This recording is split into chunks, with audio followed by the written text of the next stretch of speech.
Hi everyone, welcome to the latest edition of Finance and Investing. I'm Martin Shkreli. Today we have an interesting lesson plan. We're going to continue on our theme of analyzing securities of the internet sector, but before we get to that, I made some slides about hedge funds. So it's a topic that a lot of you care about, and with good reason. It's a topic I care about too. I was in the hedge fund business, and we'll be extending kind of our knowledge of Wall Street, which is sort of a theme. Let's see here. Make my video a little smaller. I don't have to see my ugly face. How's that? Okay. All right, so we did talk about Wall Street last lesson. I kind of distinguished between kind of two general themes on Wall Street. There's companies that are investors, and there's companies that service investors. And those generally the companies that service investors are investment banks or kind of specialty investment banks that do banking-like services. We talked about stock recommendations and why you should ignore them. And I want to talk to you a little bit about hedge funds in general. So hedge funds are a popular topic. They seem to be a preferred or desired structure to manage money. They're generally structured as limited partnerships or LPs. It's like a legal entity, the same way an Inc. is a legal entity. Now, they're not corporations. It's interesting. They're actually partnerships, which is different from corporations like an Inc. Or an LLC. They're not these. They could be, but I'd say 90%, maybe 90% plus of hedge funds are structured as limited partnerships. And so if you wanted to have, let's see, the e-lethal, that's someone who's chatting here, the e-lethal limited partnership, that's what it would be, e-lethal LP. This would be a hedge fund, and investors would invest in it, and the investors would be called limited partners. And there'd be an array of legal documents. I think some of them are called the private placement memorandum, the limited partnership agreement, operating memorandum. There's a litany of documents. Every fund is different.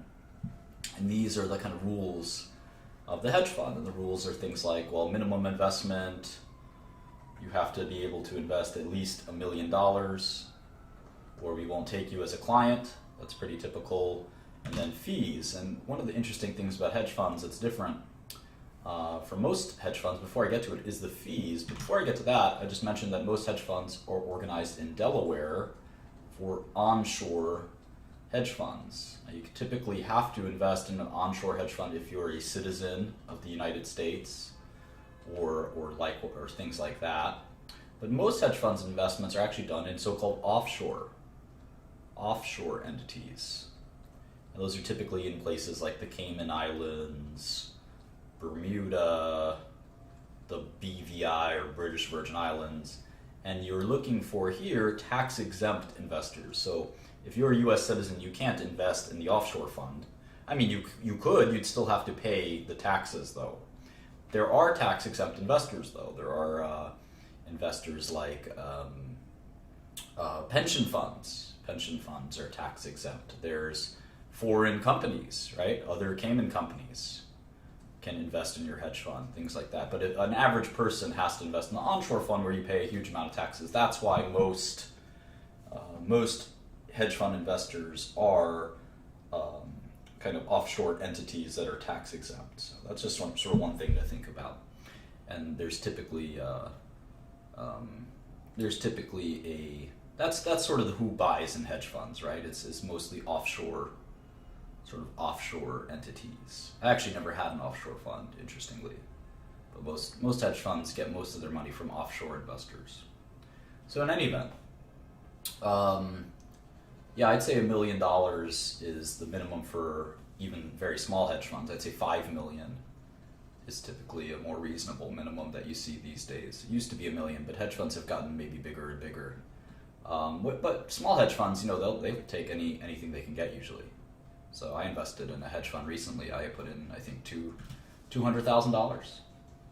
So it was a very small hedge fund. It was one of the bigger clients. So they'll take what they can get.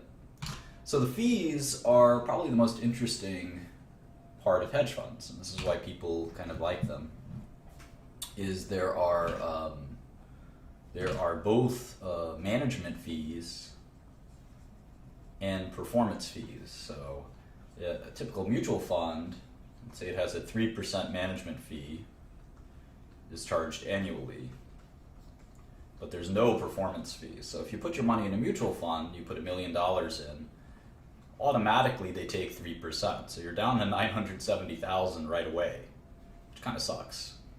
That's unfortunate. But hopefully they make, 10% in a year. So if they did that, you'd be up to, let's see, Carrie, let me try to do this math. It'd be like, you'd be 7, and then you'd have 6, and then carry the 1, right? So it'd be $1,067,000 or 6.7% return.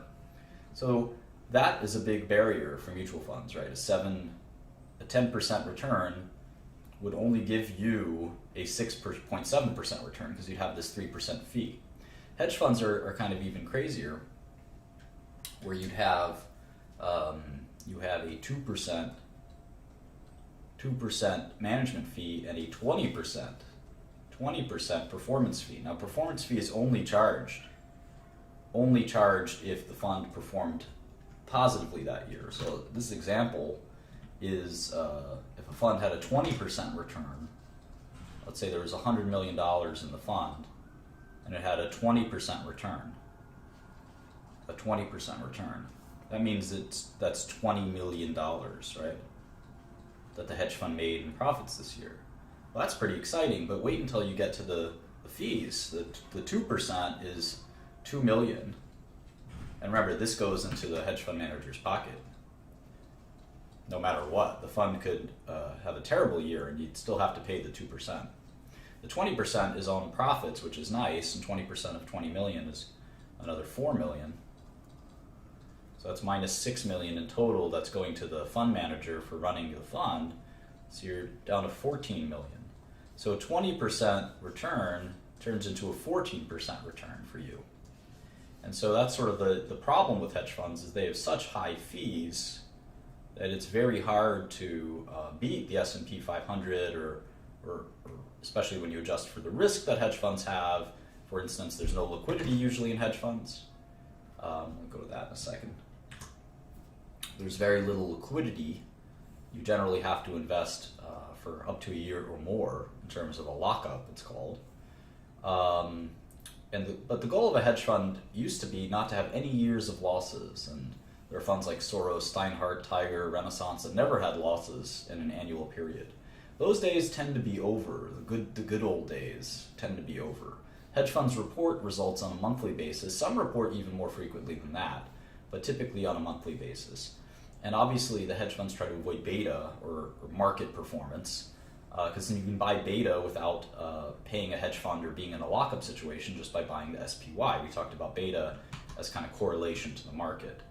And that's why hedge funds try to avoid just having only long exposure. But unfortunately, these days, hedge funds tend to generally have long exposure. They try to differentiate themselves with stock picking. But if you have 100% long exposure and 0% short exposure, that really is the definition of beta, with the exception that you might have better long exposure than, say, the index like the S&P 500. But in general, the way you generate alpha, I think, is through shorting. But that's just my opinion. So in any event, that's a kind of a brief overview of hedge funds. If anyone has any questions about that, then I'm happy to entertain them. Why invest in hedge funds is a good question. I actually don't think it's a good idea. I think the industry is kind of has a huge number of problems. And if you look at I think the average hedge fund, I don't know if there's a good hedge fund index on Bloomberg. Let's see, hedge fund index. No, here's Credit Suisse hedge fund index. Let's see if we can graph that. Well, from 2010 to 2016, let's see if we can go back even further. We can go back to 05. All right, so we can look at this versus the S&P, right? Let's see if we can look at that hedge. versus S&P. All right, you can see that the S&P 500, which has no fees and huge liquidity, did better. Now you can see here that from 05 to 2015, the hedge fund index and the S&P 500 had virtually the same performance, practically the same performance. There's less volatility, so you can see that in 08, when the market got destroyed, the S&P 500 got destroyed more, and then when it rebounded, the S&P rebounded faster. So there's more volatility, but not better performance. So, of course, this doesn't account for smaller hedge funds, which tend to be riskier, but sometimes also have higher rewards. It doesn't account for taxes. It doesn't account for a lot of things, so it really depends. I mean, I tend to think that hedge funds are like stocks. I mean, there's good ones and there's bad ones. Any other questions on hedge funds before I have the next part of this lesson prepared? It's a little bit more on hedge funds.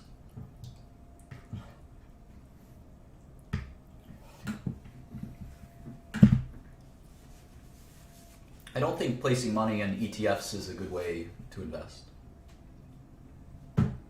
Hedge funds are able to advertise now. I think they still don't for various legal reasons.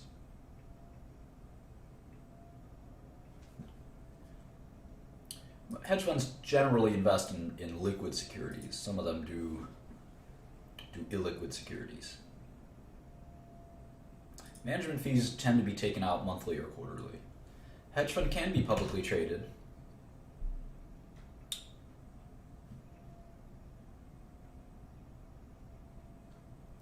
So anyway, let's go on to a few hedge funds, and this could kind of whet your appetite and make this interesting. Let's talk about a hedge fund called Renaissance Technologies. This is probably the most successful hedge fund ever. No one's exactly sure what its results are. In general, people think it had a 40 to 80% gross return for about 20 or 30 years, which is pretty incredible. Even if it were a 40% return, that's the most ever done. And a good example is in 2008, when most people lost a huge amount of money, the fund doubled its results. It had a double in its performance. And that's after its 40% fee. So technically it probably had over 150% return. The hedge fund doesn't take any outside investors, and they manage about $45 billion. The guy who started it is a mathematician named Jim Simons. And what's interesting is he started the hedge fund at 40. So many of us watching this are not even 40 years old yet. I'm turning 33 tomorrow. And, it just makes you wonder, this guy had a whole new career, and he didn't know anything about this field at all. And he's decided to go into it, and he ends up conquering the field. So that should inspire you if you haven't decided. I meet kids who just say, I don't know what I want to do, and I'm 18 and I'm worried. Well, this guy didn't know what he wanted to do till he was 40. So I think, it's something to keep in mind. So in any event, how the fund makes their money is also very interesting. It's a fully automated and quantitative hedge fund, so it's all computer based. And it uses a lot of different techniques to make money. There's a lot of different styles in the Renaissance portfolio. One of them is definitely high frequency trading, where it is trading stocks very quickly. But there's others, including Markov model and mean reversion techniques. So there's certainly a lot of different things that go into Renaissance's fund, sometimes called a black box. Most of the employees are mathematicians or scientists, which tells you something. We have a campus on Long Island near Stony Brook, which is where Jim Simons taught math.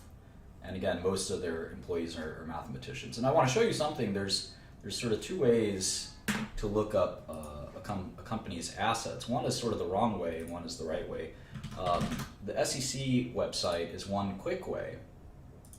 You can actually just type Renaissance Technologies, and if you search through SEC filings the same way we search through company filings, you can get their 13F filing, which says here that they had $45 billion of equities across about 3,000 equities, and you can actually click here and see those equities. You can see how much they have in each stock. Now all these stocks get traded virtually every second or every minute or every day at least, and they have investments in virtually every company, and they're also short as well.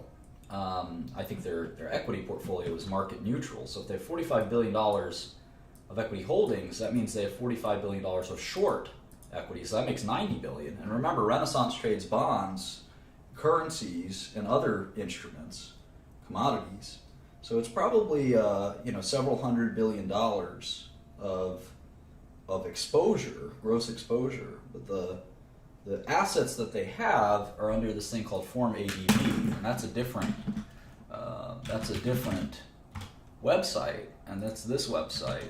And you can actually, this is where you have to disclose what your assets are, which is completely different from the 13F, and you can sort of search through that with that website. It's advisorinfo.sec.gov.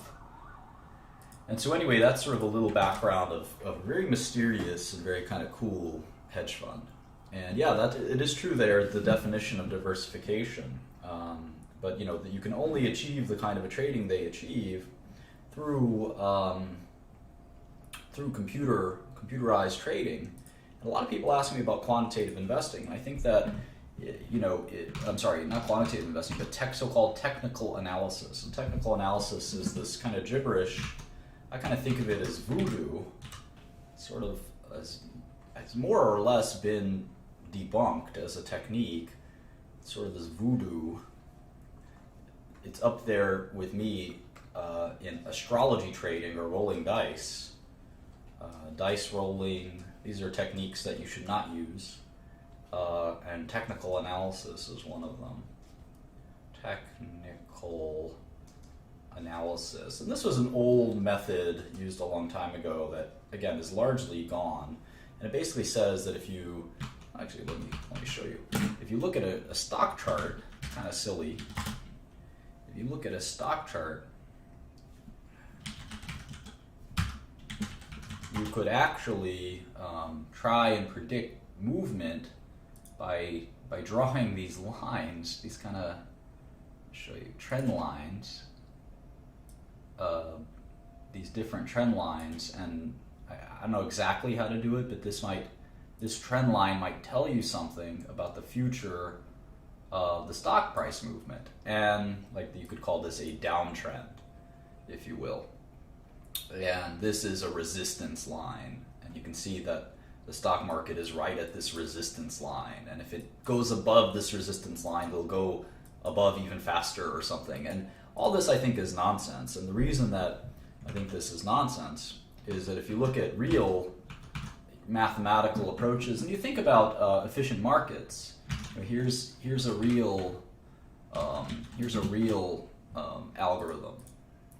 This is called the Baum-Welch algorithm, and it's used to it's a Bayesian algorithm that's used to impute different hidden Markov model attributes. So if you want to look into that, if you want to take sort of a systematic approach to finance, that's a desirable thing to want to do. You want to sort of distill finance into rules and trading into rules. This is not a reliable rule, and you can actually do something in quantitative testing called backtesting.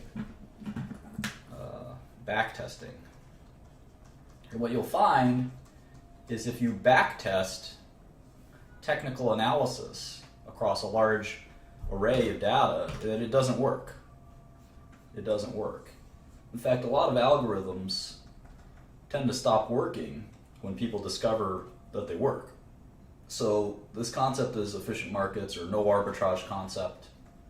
So if something as simple as drawing lines, no arbitrage, if something as simple as drawing lines on a stock chart was enough to predict their future, if something would go up and down based on some drawings of lines, I mean, that would be a real silly kind of thing, right? I mean, it kind of seems quite silly. And I have a friend who says that his technical analysis toolkit, this is pretty funny, he calls this his technical analysis toolkit. Let's see if there's a picture of it.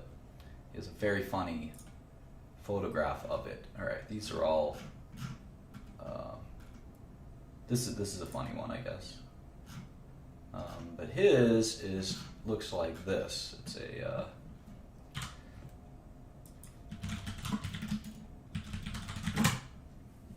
he gave someone Crayola crayons as his technical analysis toolkit because it reminded him of drawing lines on a stock chart to trade millions of dollars seemed like a pretty funny thing to do, and it certainly seems that way to me. So in any event, that's sort of he gave someone a box of Crayola crayons and put a Post-it on it and said, "This is your technical analysis toolkit."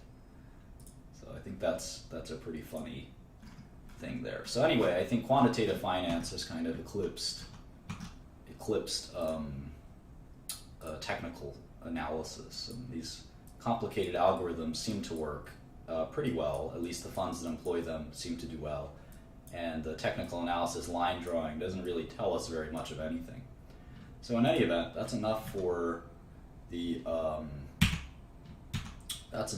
the lesson. Let's get into our sector stuff. So I'm going to kind of segment this even further. I know we were doing software or internet, and so we're going to do this as internet/software, and then I'm going to make a sort of semiconductors electronics. I think they're pretty different. Semiconductors, electronics, consumer electronics. No, technical analysis doesn't work because traders use it. No, traders don't use it. Maybe they used to, but most of the world's money is run a different way now. So I'll move some of these, like Intel, Taiwan Semiconductor, and Qualcomm, maybe Samsung. I'll move these over to our other section here. Texas Instruments, Broadcom. These are all kind of semiconductor companies, and they're going to have fundamentally kind of different properties from what we're used to. Cognizant is neither of those. Applied Materials, ARM. These are all semiconductors companies. Very different properties than internet/software companies, which is kind of what we're going to try to focus on. Broadcom, ASM Lithography, NXP, these are all semiconductors.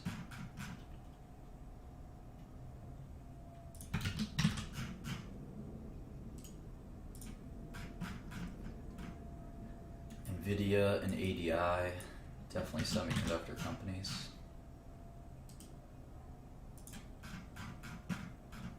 Oh yeah, I'll make my camera smaller. That's a good idea, thank you.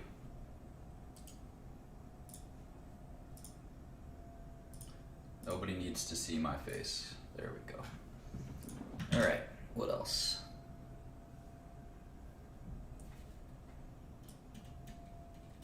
A couple more of these. So let's look at Twitter. That could be an exciting one. That one jumps out. Everyone knows Twitter. Twitter's ticker, I think, is TWTR, right?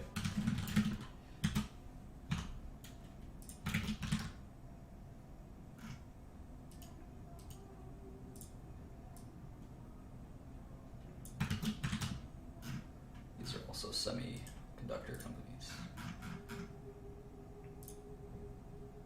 LinkedIn, do we want to look at that one? Maybe we can vote. What do you guys think? LinkedIn, Twitter. These are well-known companies we all know, right? Expedia.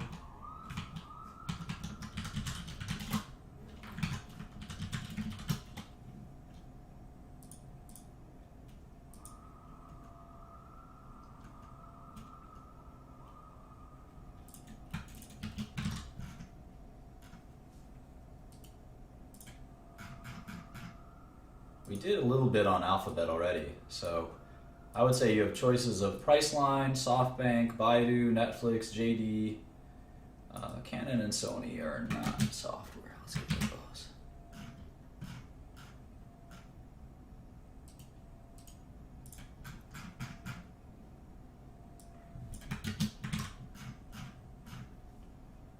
I guess we can do a straw poll. Straw poll is fun. Let's see. Straw poll. Straw poll me. Alright, I got a lot of choices. Priceline.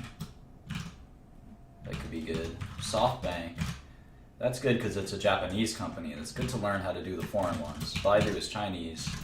Netflix, JD.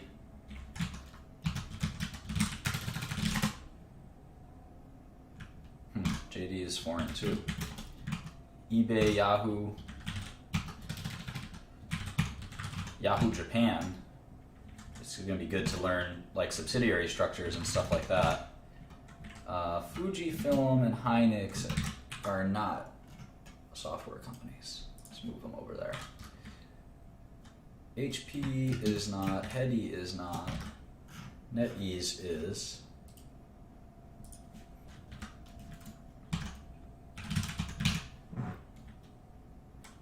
Naver, I don't think is software. No, it is. It is. How about Hangzhou Hikvi? Can't say I've ever heard of these guys. Hangzhou Hikvision. Huh. Hangzhou Hikvision. Jesus. What the heck is this? Video surveillance products. Huh. Go figure.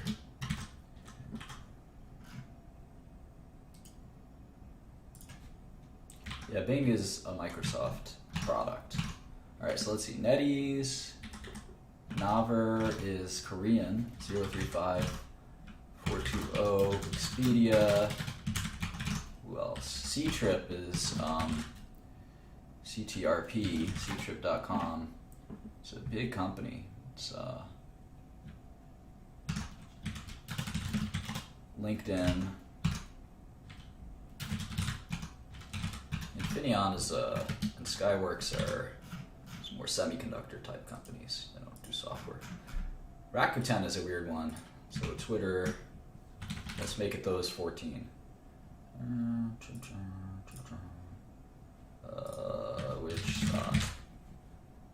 Alright, so why don't you guys vote?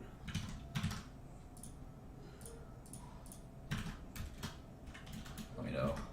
Oops. We'll decide. Rakuten's ticker again. 4755.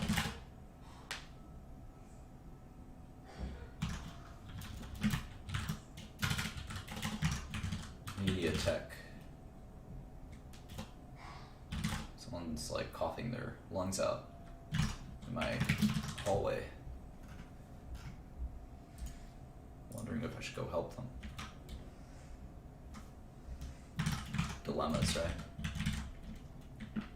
Renesas Electronics. Huh. Semiconductor company.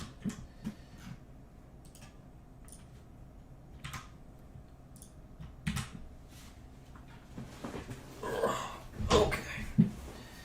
So hopefully you guys are done voting and we can decide.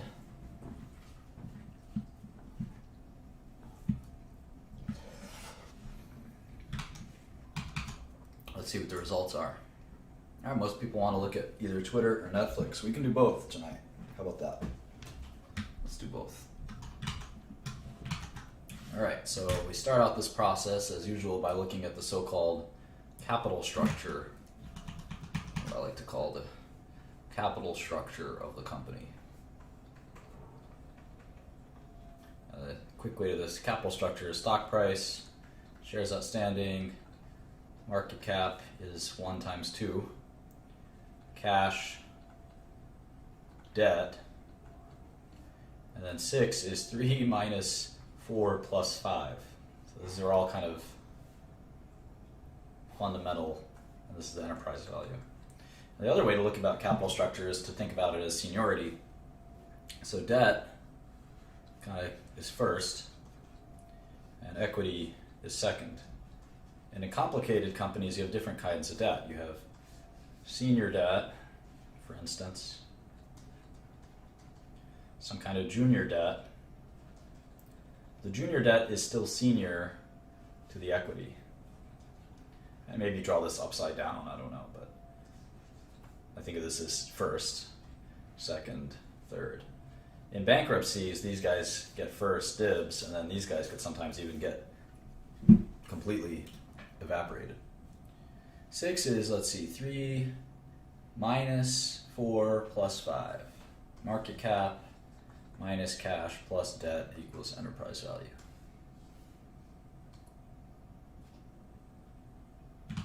All right. So let's look at a stock price. Stock price of Twitter is $16.70. I wonder how many shares outstanding they have. Well, that's easy. I just go to sec.gov. Click search. Type in their stock ticker.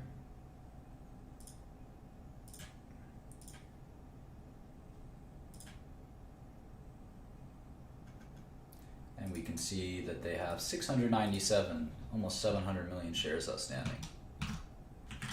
I like to write the date, and I'll just do it to the closest quarter end, which is Q415.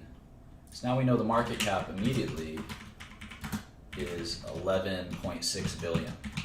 And so that's like I want to call it small. 11 billion is a lot of money. Where am I going here? Investing class. All right. I wouldn't call that small.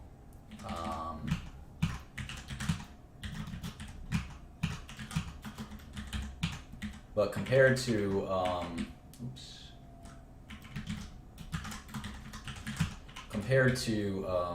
these companies with 300, like Facebook's 300 billion, and Twitter's 11 billion. I use Twitter more than Facebook, and Facebook is worth 30 times as much. Pretty crazy, huh? Twitter's even smaller than Yahoo. So we'll look at Twitter in a second. Yeah, I think Twitter will get acquired. I do. But that's a whole other story. Let's maybe I'll change my mind after I look at this stuff. So let's not jump to conclusions. So financial statements, here's the balance sheet. And if any of you want to look along. I wouldn't trust the market caps you get from the finance websites. I would just do your own.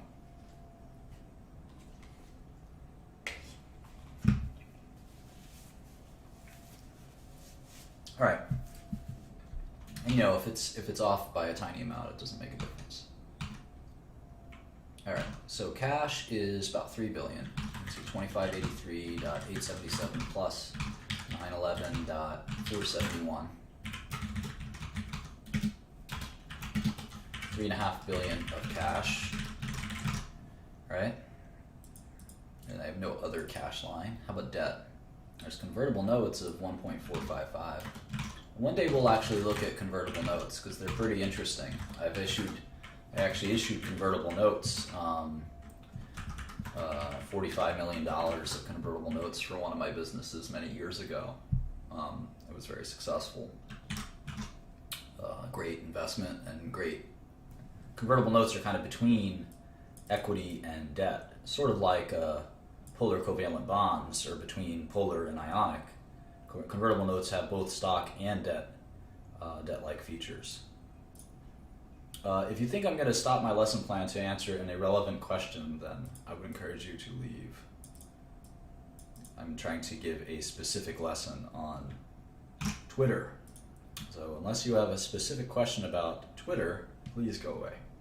All right, there's $1.5 billion of debt. So if you do the cash minus debt, it's basically $2 billion of net cash. So Twitter's not, the market cap's 11.6 billion, but the enterprise value is like 9.6 billion. So it's kind of cool to see such a well-known company be worth so much less than all these other companies. You wouldn't guess it, if you had to guess. Someone just said, what is Twitter worth versus Facebook versus Google? That's why knowing the financials is so important. We're going to look at revenue and things like that in a second. So here we're going to make the model page.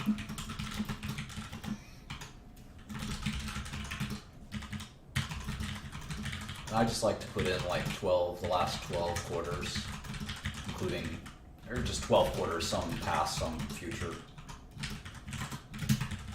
always right adjust. And I can highlight a whole cell by holding control, a whole row, a whole column, excuse me, by holding the control button on the keyboard and pressing spacebar. Then I hold shift and I press the forward arrow. I just hit the right adjust button and that settles that. That's, if you double click the line between two columns, it shrinks the column. So there's a bunch of little tricks you learn over time. It's not too hard. It just hyperlinks it so you can quickly jump around the model.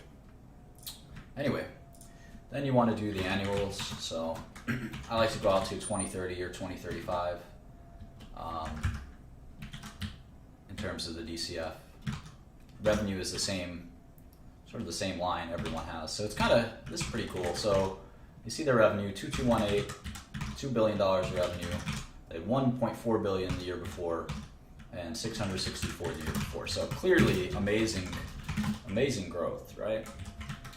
Year over year, growth was 58% revenue year over year. So pretty blistering growth. And so at 2 billion in revenue, let's see what their gross margins are. So cost of goods sold is much higher than I would have thought.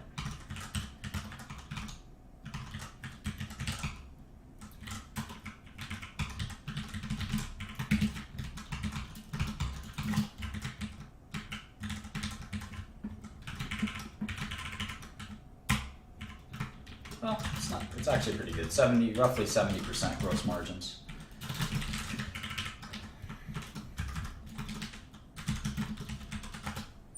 So let's see, how about selling, general administrative, sales and marketing?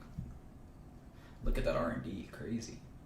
General and administrative, sales and marketing. All right, so sales and marketing, 871.491. Prior year, 614.110. Prior year, 316.216. That's just sales and marketing. That's just advertising. I don't even know what advertising Twitter does. They're supposed to be the place that they advertise. I guess they have ad sales reps, and the ad people go to the big companies and say, I want you to advertise on Twitter. That seems like a lot of spending. Sales and marketing as a percentage of revenue is about 40%. I wonder what it is for Facebook and Google. It's much lower.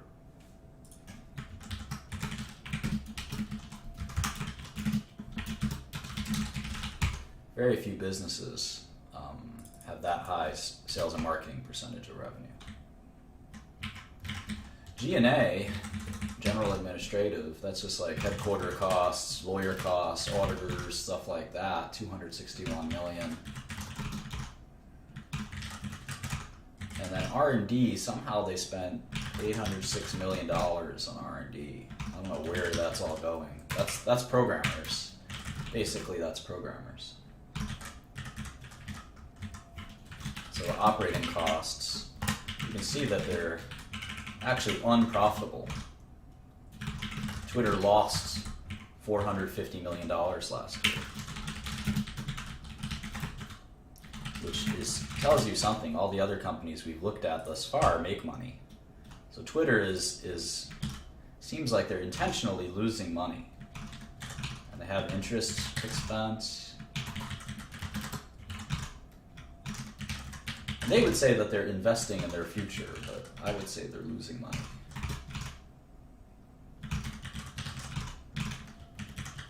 And when you lose money, you don't have to pay taxes, which is kind of a bright side. And you actually get to accumulate your losses so that there's no, it's kind of weird, there's no, when you do start making money, it's a delay until when you pay taxes because you still have those old losses that you're kind of writing off.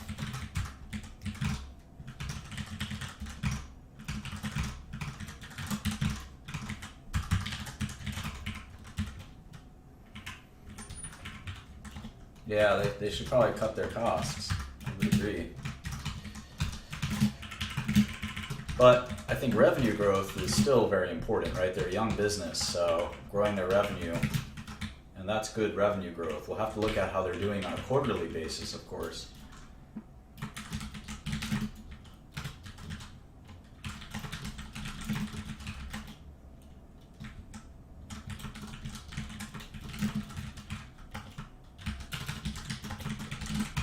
because maybe that revenue growth is slowed down on a quarterly basis. So let's try to see if we can determine that. So I like to draw a line that I can just move every quarter, just move it over every year as well.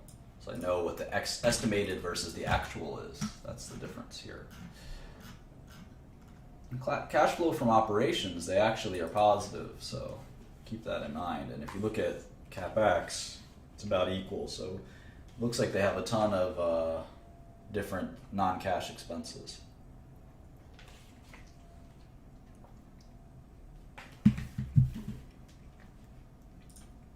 Anyway, let's look at the quarterly.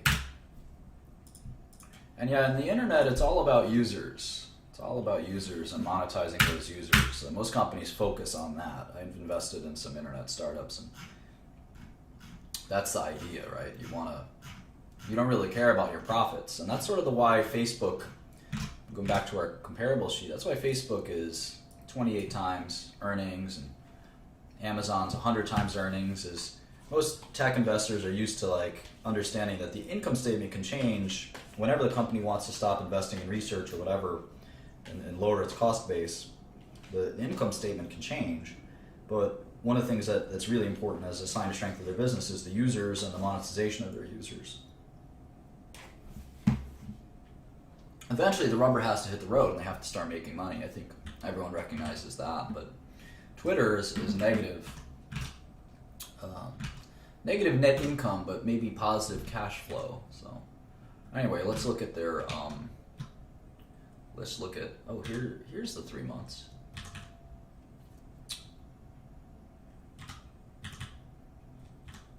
All right. So still fast revenue growth. 710 from 479. So what's that year over year? 48% revenue growth. That's amongst the fastest, right? Where's that? Last quarter revenue growth. 48%. That's amongst, in fact, that is the fastest. That's faster than Facebook. That's faster than Tencent. That's faster than Alibaba. It's way faster than any boring company like IBM, Cisco, or Oracle, or Intel. So Twitter's the fastest growing company that we've ever looked at. Yeah, this approach will work for any industry, for sure. Value investing is just valuing companies and trying to see if you can find a bargain. We're doing that for Twitter right now. So the gross margins are in the 70s. Let's see how they were last quarter.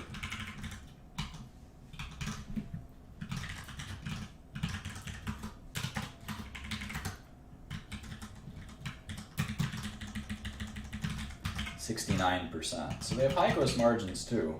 So that any revenue growth will kind of lead to earnings growth faster. That's what happens when you have high gross margins. If you don't understand why, you should get out a spreadsheet and play around with it yourself, and you'll see very quickly why.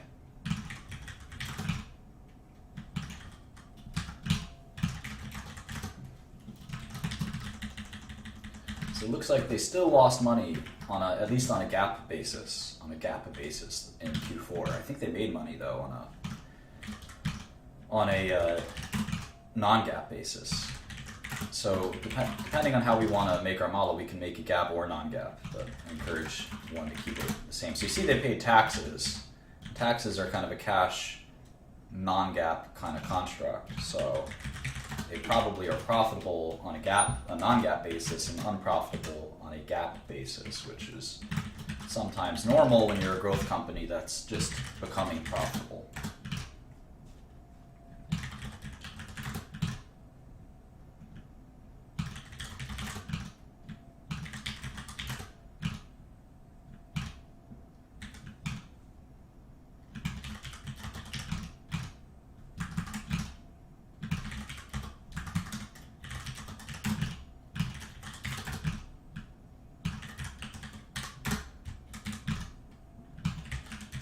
All right.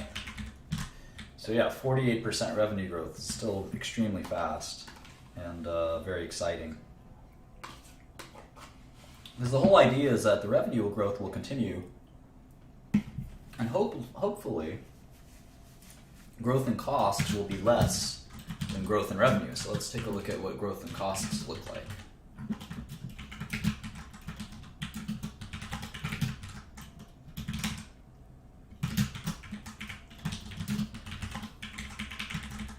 I'm not so worried right now about how many shares outstanding there are. I don't think that makes much of a difference until we calculate our NPV. All right, so the expenses are growing less fast than revenue, so eventually, if this continues, eventually they'll be in great shape with profits. Perhaps we should do, they do have a quarterly cash flow, so you can see on GAAP basis, reported net income. Well, let's do two. We like to do model net income, which is just our model, and then reported net income, which is negative 90 as well. And then you can see that the cash flow from operations is actually 99 plus 99 million. So all these add backs, we call them either add backs or adjustments. Let's see what the bigger ones were. You can kind of see that stock-based compensation, I never like to see that as the biggest one because ultimately that is a cost. DNA is a little bit different, and the rest seem pretty small. But stock-based compensation is maybe some of that stock is now underwater, but stock does have value. They could issue stock, for instance. Even stock options technically have value. Even if they're underwater, they have sort of volatility value, if you will. So those are the add backs.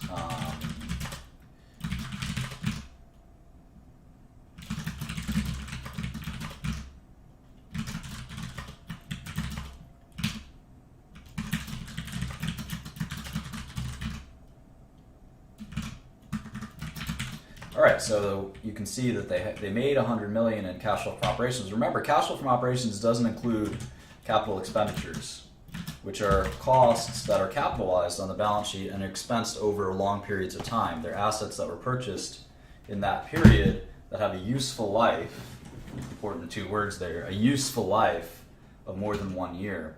And you can see the purchases of property and equipment here are about $80.46 million. So technically, Twitter made $19 million that quarter, which is a pretty small amount.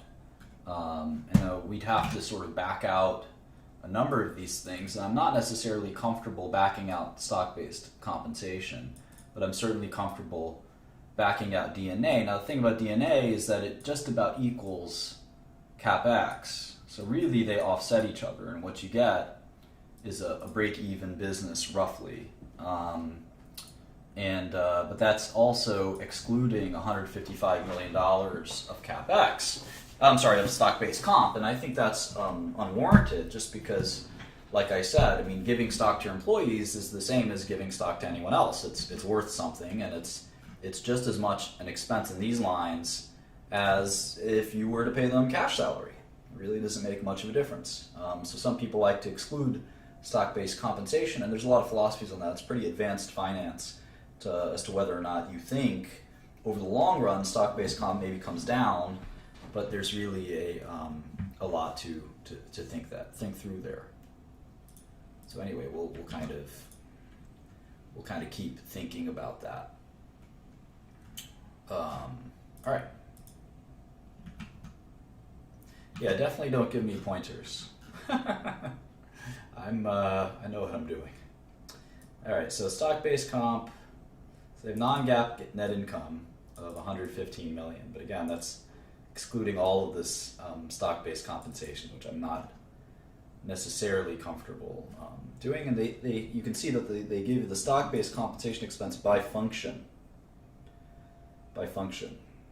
Now this I'm comfortable doing add backs on. So here's amortization of intangibles on cost of revenue is 10.4 million. So actually we'll go in here and deduct 10.405 million. And immediately this is a non-GAAP model because you can see the delta between model net income and reported net income. So I can do that here as well.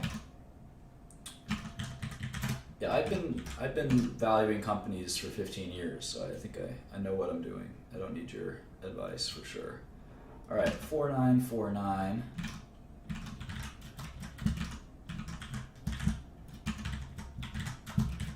And these are modest amounts relative to the stock-based comp, which is the monster amount. And the reason stock-based comp is a adjustable expense is because it's not a cash expense. But again, giving someone a load of stock is not totally different from giving someone cash in many ways. So there's some restructuring expenses here too, which you could deduct, which I will deduct. But I'm not going to deduct the stock-based compensation expenses. And there was a big controversy on this many years ago.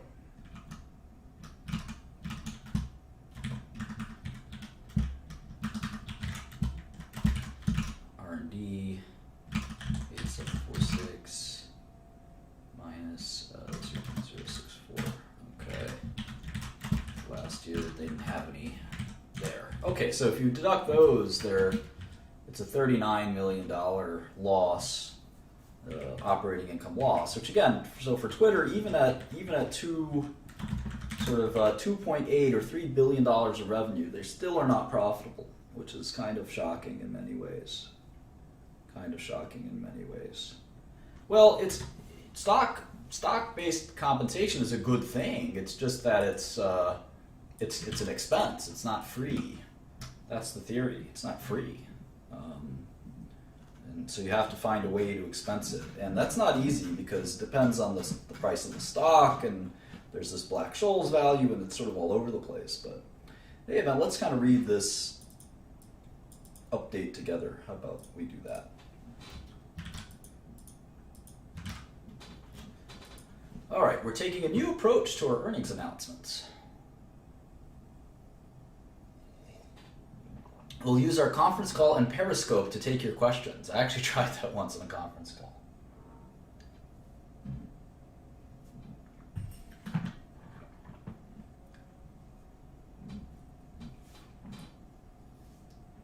Adjusted EBITDA. So again, they're trying to say they're profitable, but it's a little hard to digest. Active advertisers. I've never seen that metric.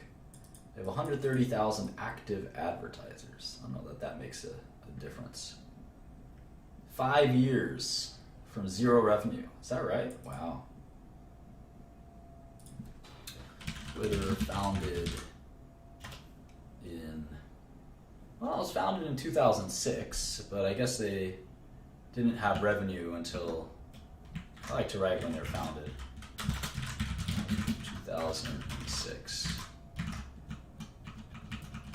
Founding in 2006. Anyone know when Facebook was founded? Well, EBITDA can be useful, just you have to look at the Facebook founded in 2004. Yeah, they've done a little bit better of a job. Only a few years apart, too. Microsoft was 1979, right?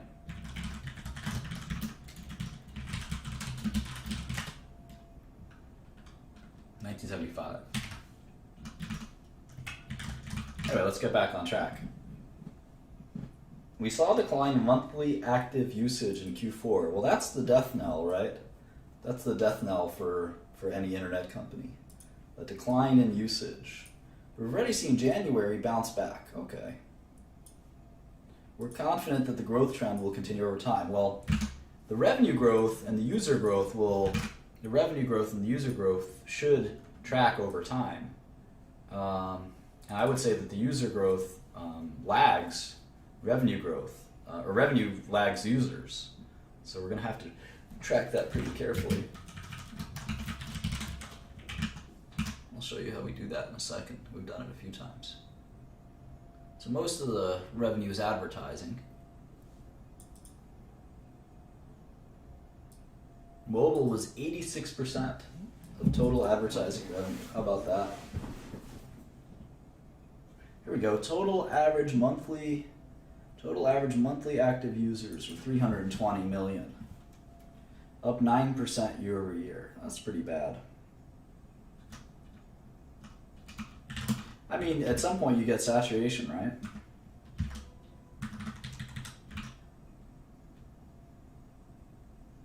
And it was 320 last quarter, so that is flat.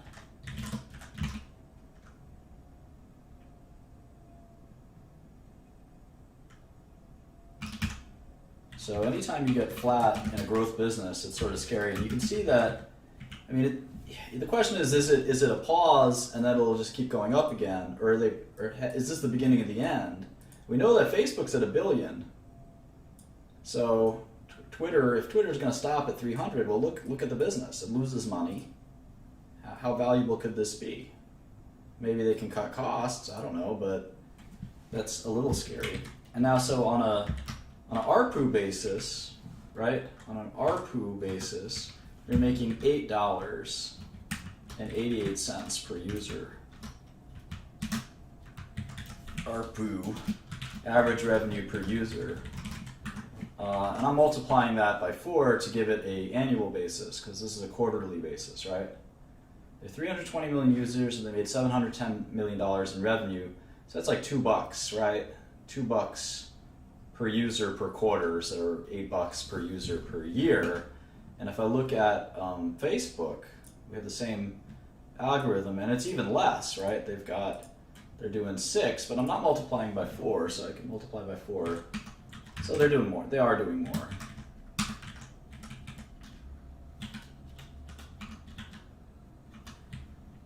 Facebook is getting about 2 to 3 times as much.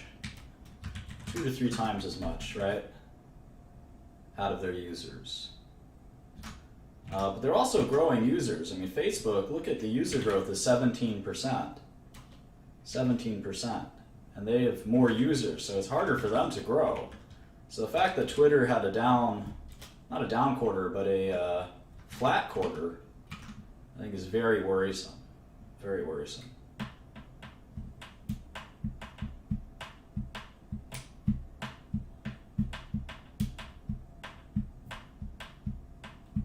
I don't know what SMS fast followers are, but if you exclude those, there was a decline in users.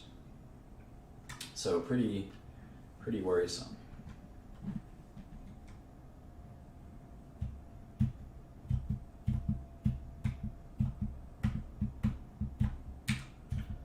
Periscope.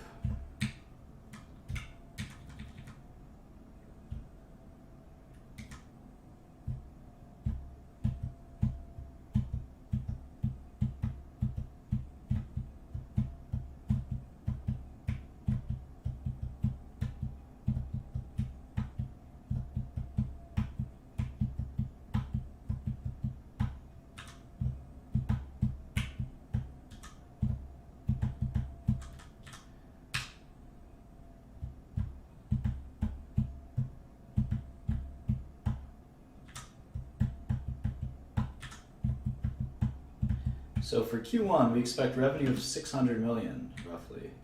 That's pretty interesting, right? They have revenue of 595 to 610. That's also kind of worrisome. I don't know what revenue was last year, though. Let's look at that in a second.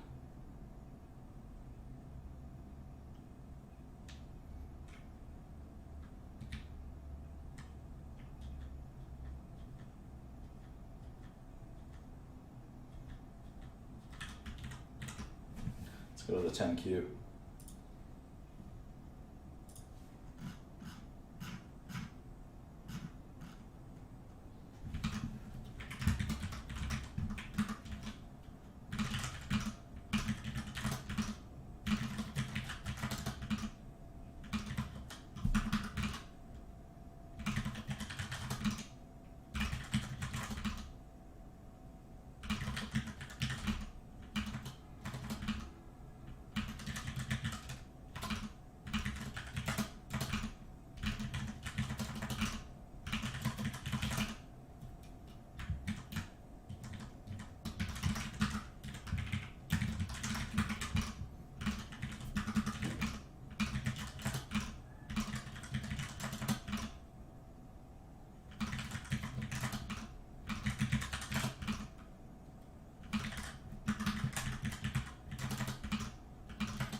Okay, so yeah, you can see the kind of revenue growth slowing down a little bit, but I'm kind of curious for a couple more quarters. Let's do a few more.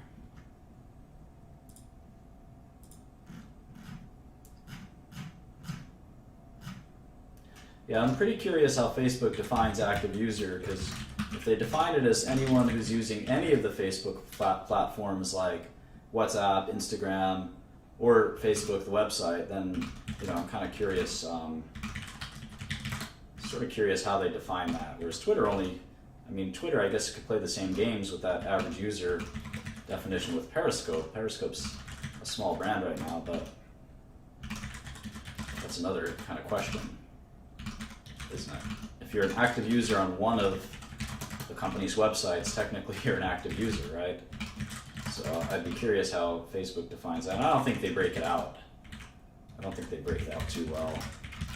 So you gotta take these average user calculations in stride, at least for Facebook. Maybe not for Twitter, but you can also look at Facebook's user growth prior to the acquisition of WhatsApp and Instagram. And there's probably someone's asked that question on one of the conference calls at some point.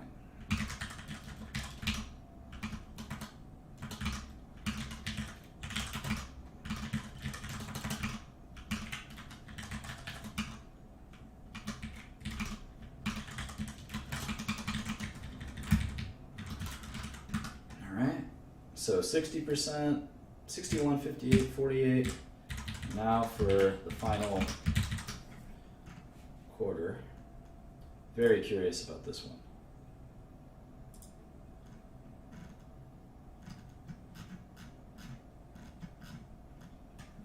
$435.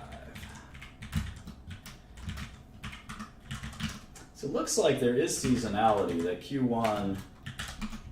I was worried because you see Q1 drop sequentially from Q4 by 9%. In most growth businesses, you're not supposed to see sequential decline.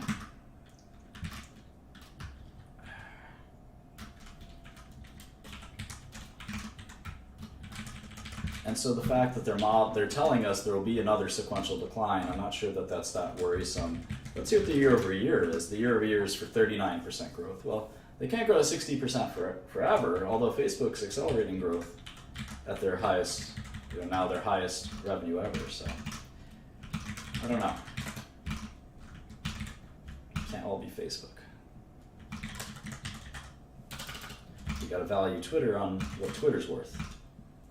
You might say, how do I value an unprofitable company? Well, I'll show you. I'm a specialist at that. That's what biotech is all about, for instance. Pretty easy. You gotta think about it sort of conceptually, but it's doable. Alright, got all the quarters done. That was fast. Now you never have to do them again. That's the good thing. It's a little bit of work up front, but once you're done, at least you know the numbers are right. You don't have to trust some program. And it only takes you a few minutes, and you learn a lot about the business that you don't get to learn if someone else does it for you. So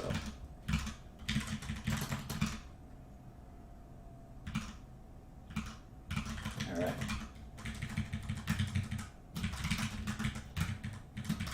so let's do a little bit of forecasting. Maybe gross margins stay in the 70% range. I don't know, hard to say.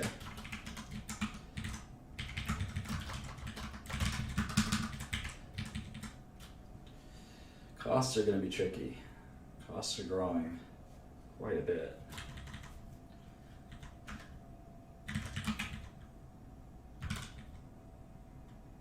R&D costs are slowing down in growth. That's kind of interesting. You can see the last few quarters, they have contained their R&D costs quite a bit, and that's what's driving the operating income improvement. You can see they were losing $100 million a quarter, $150 million a quarter, and now they're losing far less.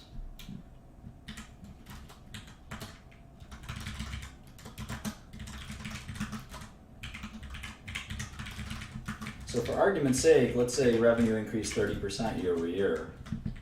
And we'll talk about kind of how, what that forecast means. Let's assume that happened. it's kind of alarming that they still wouldn't quite hit profitability even with $1 billion, almost $1 billion a quarter. They still wouldn't quite hit profitability.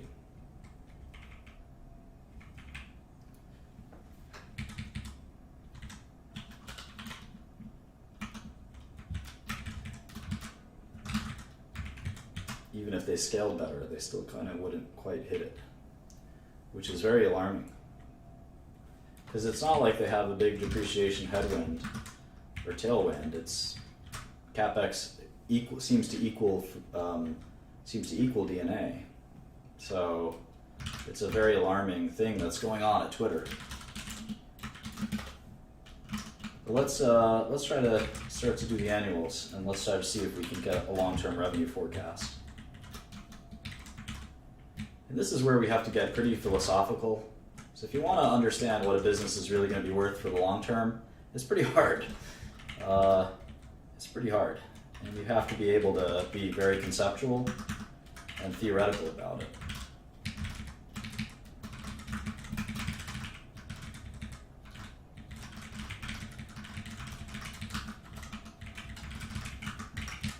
So let's see, at least we know that Twitter's value is 9.6 billion, right? So we can kind of play around with that.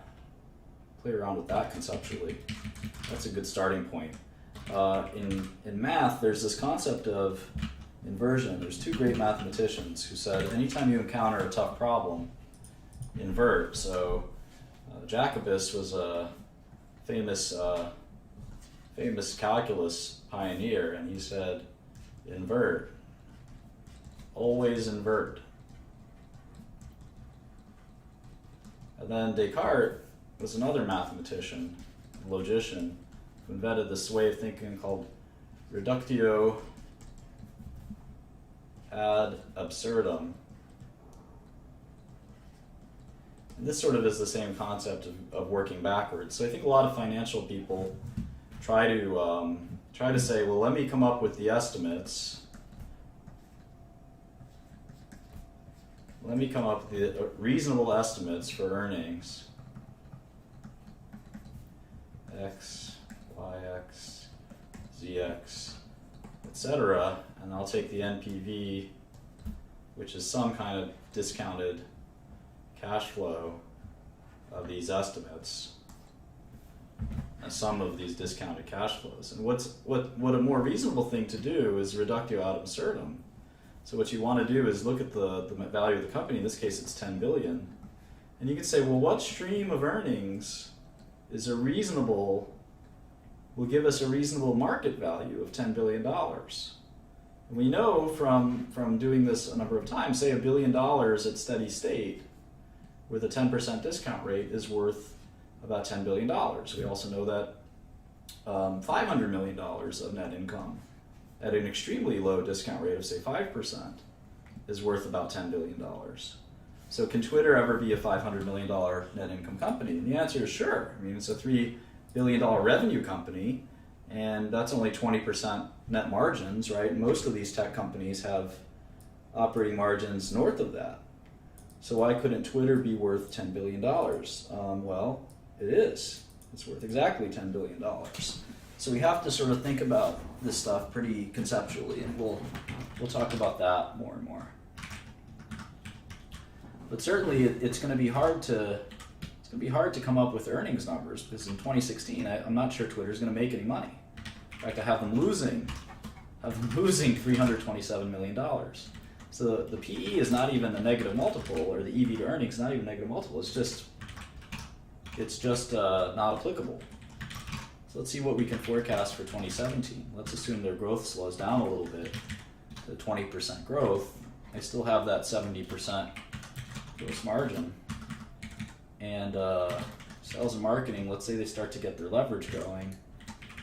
They only have 15% cost growth, and their R&D growth is slowing. They're still not profitable. They still are not quite profitable yet, which again is alarming.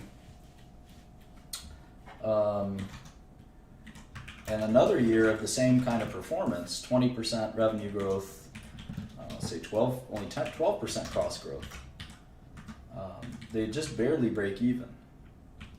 So they need to really evaluate what is it about Twitter that over the long haul, what is it about Twitter? Let me show you sort of really quickly what I mean. What is it about Twitter that needs to sort of be there to stay static? So and I look at drug companies a lot like this. This is kind of interesting. So the idea is, can they just maintain Twitter? And this R&D cost can drop, say, 20% a year, because they're not going to program any new features, right? They're not going to program any new features. Twitter is Twitter. People like it, that's that. I'm not sure. I would imagine revenue will start to decline if that happened, but if they keep their sales and marketing up and their G&A up, maybe it's just the same old algorithm that people use all the time. That's possible. It's possible. So if we look at the business through that lens, maybe we'll pick a year where the revenue does start to decline. We'll do that in a second. This is a good kind of brain teaser. Anytime you look at a company, this is an example, kind of we call this a runoff model. And the idea is, what if they stop developing R&D completely? And then a couple of years later, now they're still spending a ton of money here developing new features. I mean, you spend $400 million on R&D, I mean, that's going to be, you're going to get something out of that. But if the pace drops and they start to decline, say 2% a year in revenue, still quite a profitable company. And let's say at maturity they're going to decline.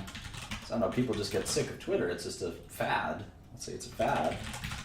Discount rate's going to be pretty high. In fact, if we're giving discount rates out like 8% to Facebook and Amazon, I'd say we have to give out 10% to Twitter, right?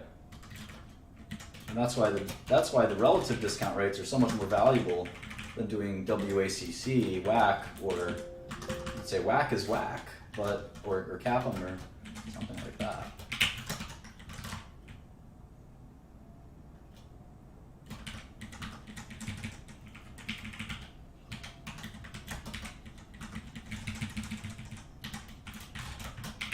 All right, so let's see what this discounted cash flow gives us. Well, it's about $2 billion. So this is like, I don't know if we call this an optimistic scenario, but under this scenario, Twitter is worth significantly below what it's trading for, which means it's a short.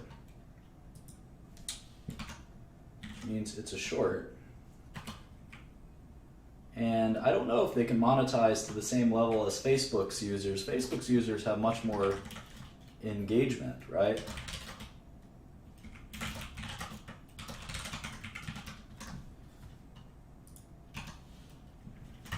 So I have the shares worth $7 as opposed to their current price of $16. So you can make some money shorting it. But in any event, maybe they could. You know, let's see if we had.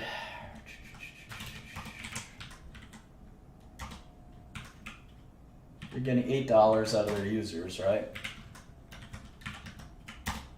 And I'm assuming their users stay flat, and they get up to $13 out of their users, which is still not quite Facebook's mode. But if they start to shrink their cost structure and just run off their business, it's not worth very much. They kind of have to grow. Unless they can somehow shrink their cost structure to nothing and still maintain a lot of revenue, which I don't think they could do. I don't think they could legitimately do. So it's fun to do that kind of a model and see if they can get there. Now let's do it the other way around. Let's say that Twitter stays being kind of like this $9 ARPU, or their ARPU grows. Let's argue that their ARPU is going to grow slowly. So at the end of 15, they had 320 million users. So let's say they grow their ARPU 3% a year. And it's not a fad, it's just not going to grow much. But it's reached the popularity it's reached, and it's a permanent popularity, and you're going to get maybe international growth or something. So now in ARPU, what you can do here, which I think is pretty fun, is you could say, well, I think ARPU can grow, say 20%, maybe 10, let's say 5% a year. Let's say 5% a year. So if we do that, we can actually multiply ARPU times users to get our own revenue number. And that's kind of interesting. Now, gross margin should stay roughly the same. What happens to cost is hard to tell. I think maybe costs will grow, in line with revenue growth or slightly below that. But obviously, in a situation like this, if they can grow revenue 8% a year forever, they'd be very, very happy. That's a little unrealistic, but that's also why we're giving them a 10% discount rate, right? And you can see if they can do that over time, they'll be in great shape. But even then, it looks like the shares are not worth. That's a pretty rosy scenario, right? That's a pretty rosy scenario. And even then, the shares aren't worth that much. Now, maybe the next few years will be the super growth years. Although, having said that, last quarter, the user growth was flat. So it's hard to grow. Now, ARPU's going up, which is good because advertisers are realizing that it's a good bargain. The ARPU growth is 30%, whereas user growth is 9%. So maybe ARPU growth will have some serious, more growth than 3 or 5% in the near term. A couple supercharged years, let's do that. Let's put in a couple supercharged years. So for 2017, let's assume it's like 25% ARPU growth and 20 and 15, then it slows down to 5%. So they can get Facebook-like ARPU at some point. Today's Facebook-like ARPU. Then you get $30 a share. But I should raise the cost growth too for these near-term years because I'm assuming there's some linearity, or not linearity, but just variable expenditure with respect to some of their costs.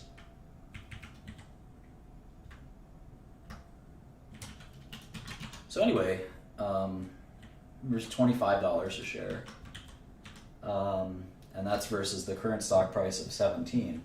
So anytime I see user growth flattening out, I think that ARPU tends to be harder to grow, right? Because the whole reason ARPU is growing is because an advertiser like GM says, well, this is a growth platform, and the cost for that ad of the word car, right, it should be more expensive, and sometimes in this case 20 or 30% more expensive than before. But if ARPU starts to go down, if user number starts to go down, ARPU should lag behind, but it eventually will follow it because advertisers like GM and Ford will say, I don't know that I want to advertise on Twitter. I'd rather advertise on WhatsApp or something that's growing. So it's hard to tell what will happen, right? You have to track these user growth numbers very carefully. And I think when Twitter announced their earnings, the stock fell quite a bit on that date because maybe it didn't, I'm not sure. But without user growth, it's going to be very hard to grow ARPU, it's going to be very hard to grow revenue, and this is a company that's not profitable. So if there's a way to predict users, not user growth particularly, but users during the quarter, that'd be kind of interesting, right? Because you'd be able to say, well, user growth is rebounding or not rebounding. And in the old days, I used to make models based on different metrics. Sometimes these websites will you can actually kind of calculate it through different sources. You can surf around on Twitter and see how many users there are sometimes real time. You can make a bot or a program that can track that. And you would have an ability to possibly be able to tell how Twitter's growth is going at any minute. You don't have to wait for their quarterly earnings reports. So you can, I don't know if there's a way to check that on Twitter, but that'd be pretty cool. And then obviously monetization. If they can get up to $20 a year or more, they'll be in good shape, and depending on how fast they can do it. But I'm skeptical that they'll grow users that fast again, because they certainly have declined on user growth, which is very, very worrisome. And so this scenario isn't so bad, but it's quite ambitious. 8% revenue growth for a decade is unlikely, to say the least. So if that flattens out at any point, like say right here, you're imputing a $6 or $7 value. Now I should also stop the spending growth. So let me do that. But I don't think it's going to be a heck of a lot better. Yeah, $13. And with the 10% discount rate, I mean, there's a lot of risks. Again, Twitter could easily be a fad.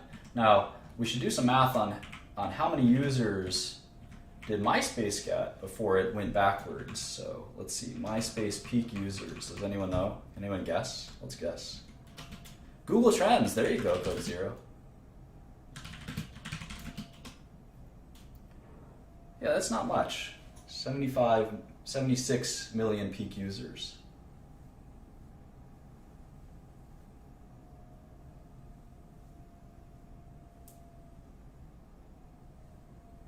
So it's hard to say that at MySpace, it's hard to say Twitter's a fad. I mean, MySpace went from 0 to 75 back to 0. How about Friendster? That was a pretty big fad. Friendster peak users. 100 million users.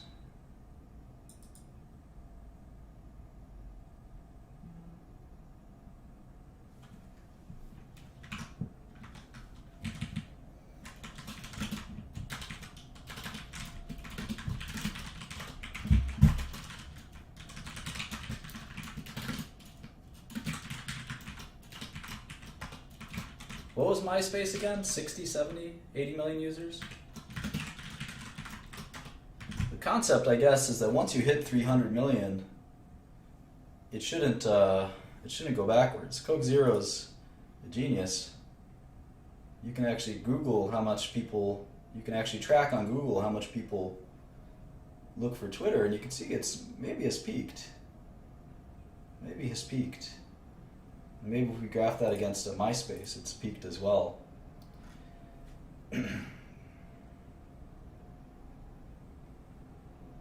Now maybe we should add some other terms. Yeah, MySpace.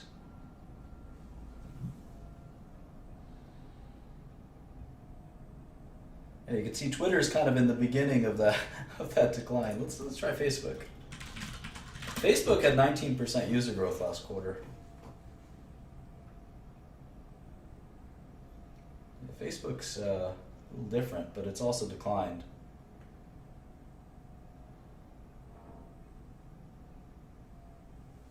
Let me take out Facebook and add WhatsApp.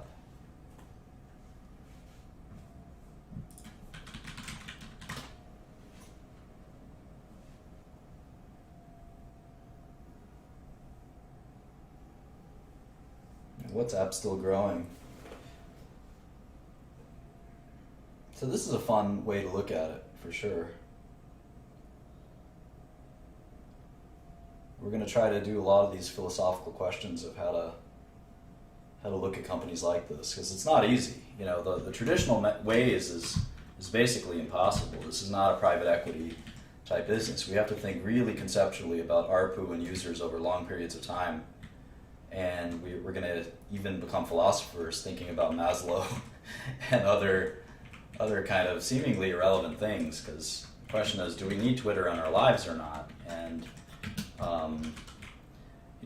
if the answer is yes, that's probably more important as a brand. It's more important than these numbers, because if the answer to that is yes, it'll have 20-30% growth in ARPU for years to come, right? And with minimal user growth, and then a plateau. Even then, with a plateau, you will have a substantially valuable company. So you hear $40 per share. And then obviously if it's useful in our lives, the discount rate won't be 10%, it'll be more like 7%. So you'd have a $56 stock instead of a $16 stock where it is today, and this would be a great buying opportunity. Now, if you were more skeptical, then you could obviously change these numbers, and you could assume advertisers will run scared from Twitter.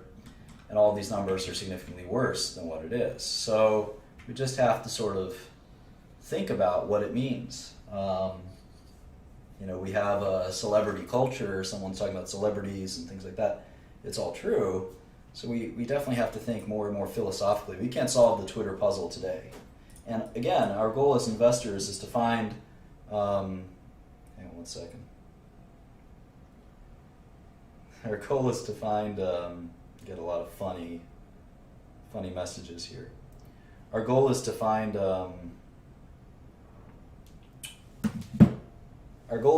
stocks that we can feel very, very comfortable investing in.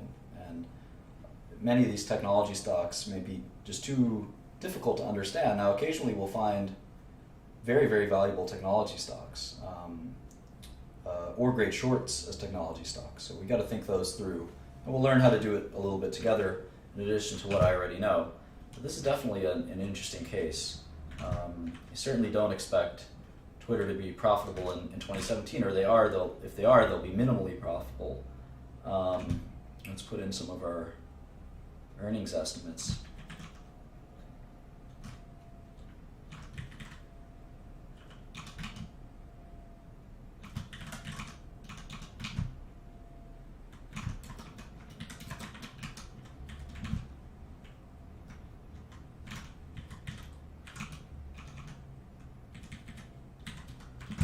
So yeah, I think learning.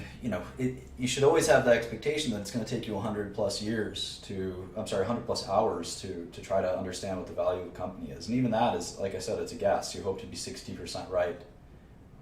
You hope to be right 60% of the time. That would be a great batting average, so to speak. 60%. Well, this has been about an hour and a half, so I think I'm going to take questions, and we'll save LinkedIn for tomorrow. Yeah, active users is they give active users every quarter. So let me go to sec.gov real quick.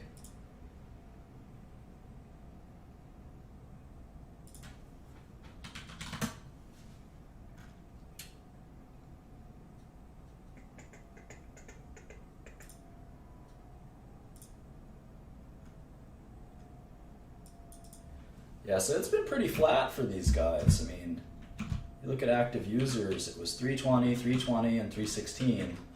That's pretty abysmal. That's pretty abysmal. Now, ARPU's growing like a weed, but if users don't start growing, those gains in ARPU will stop as well. I mean, Twitter will be an important place to advertise if you're Ford and GM and Toyota, but it won't continue forever. They got to get user growth back in gear. That's a very, very weak user growth. Yeah, we're going to do NVIDIA for sure.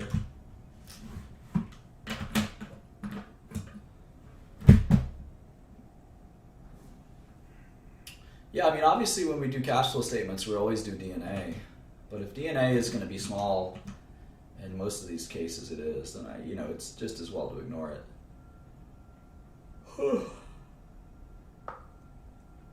Up 11% year over year in Q3. It's possible that it's a temporary slowdown in average users. It's possible. It seems unlikely. But you get that double whammy. If you get like 10% user growth and 10% ARPU growth, you're getting a ton of revenue growth. So it would be super interesting to see if like number of users went down or something. That'd be nuts.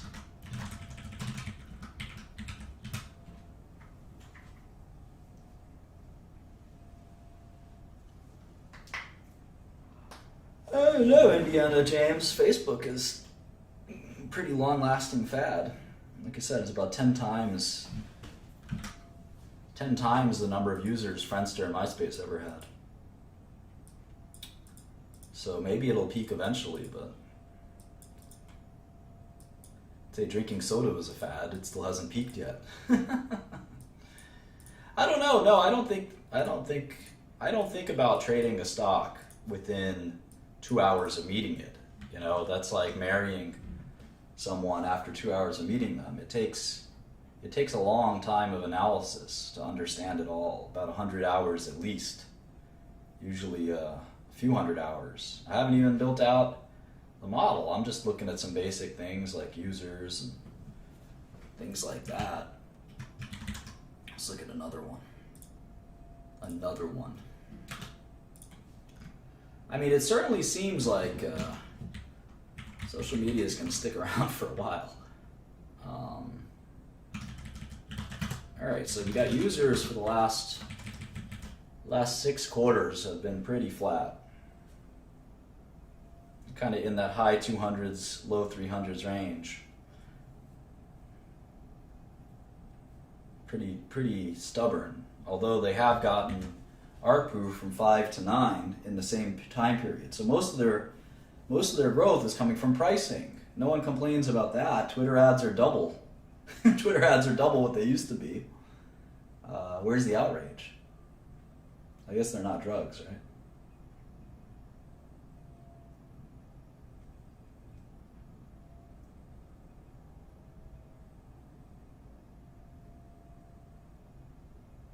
I don't think the internet was less big when MySpace and the internet wasn't 10 times smaller when MySpace was a thing. MySpace just was an early adopter of social networks.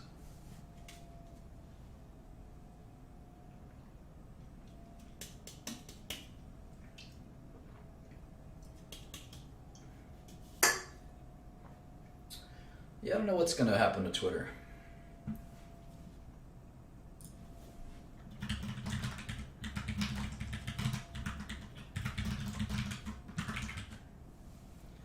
User growth up 9% year over year, but flat sequentially. And it's been flat sequentially for 3 quarters. Just about. Yikes.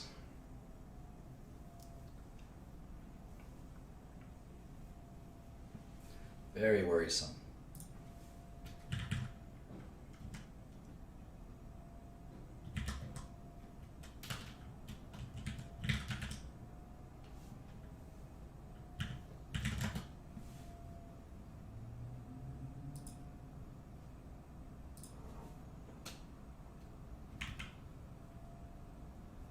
It's interesting that ARPU kind of never declines.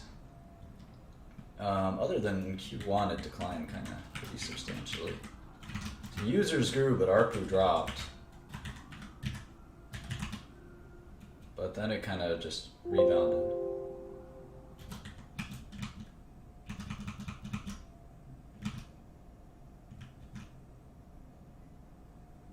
Well, hopefully this didn't get interrupted, but I got disconnected briefly, but recording still worked.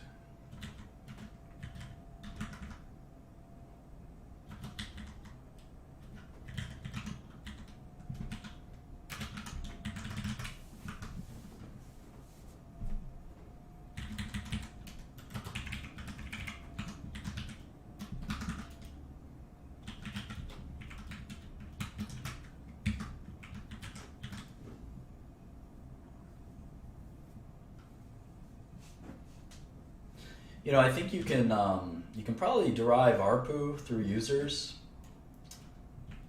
Because if you have, I mean, in fact, you could argue that it's kind of fascinating, right? So their ARPU is a third of Facebook and their users are a third of Facebook. So maybe their ARPU can't really grow anymore, right? Why would their ARPU be able to grow until users grow? That makes sense. If I'm an advertiser, you know, I'm paying ARPU based on how many users you've got. Does that make sense? Really about how many minutes they spend on the site, or we got to track all those things. We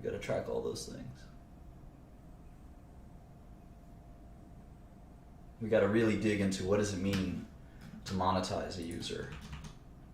What does that mean exactly?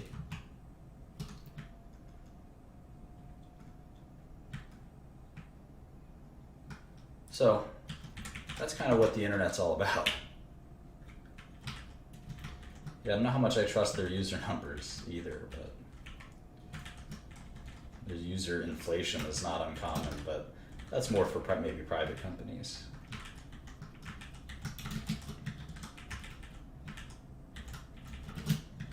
The good thing is not every company is going to look like Twitter. We're going to have our fair share of kind of slow-growing companies like an Oracle or a Microsoft, right? Last quarter, Apple and Microsoft lost, 2% revenue growth. Not everything's going to be hard to value like Twitter, so we got some good old classic value stocks as well. Apple's not a software company. I'll put it over there.